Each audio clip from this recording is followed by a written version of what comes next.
The basic question is whether man can be liberated from fear. This is far more important than aiming or supplying him with medicines, for power and health are prerogatives of the unafraid.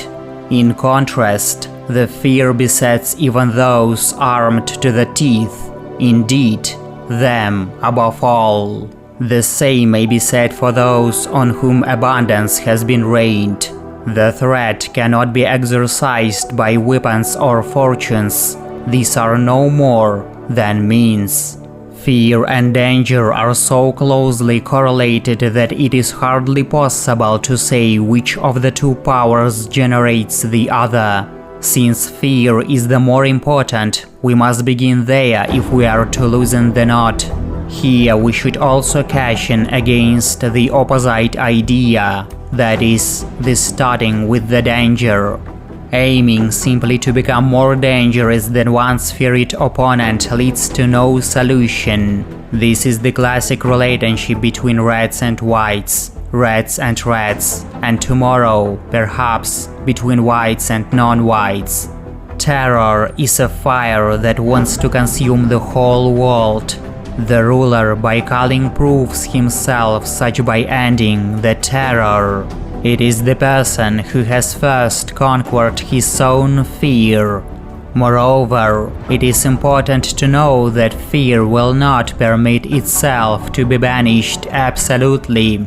This also would not lead out of the automatism. On the contrary, it would convey the fear into man's inner being.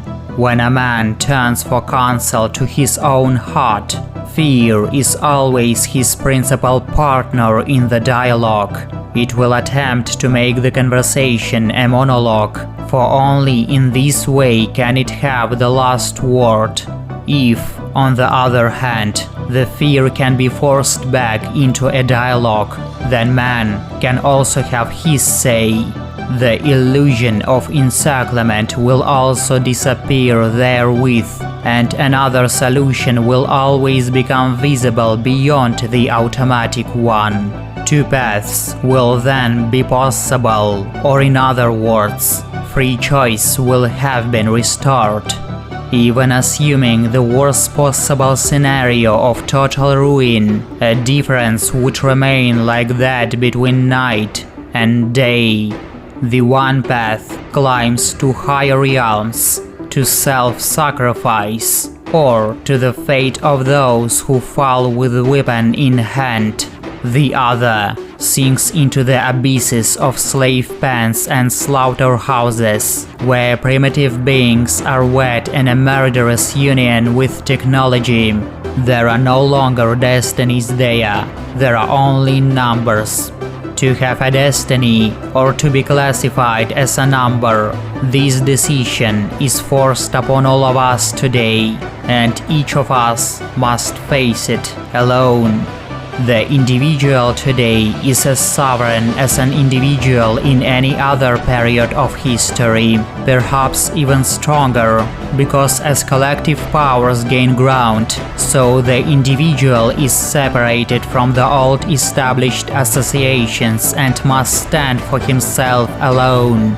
He becomes Leviathan's antagonist, indeed, his conqueror and his tamer.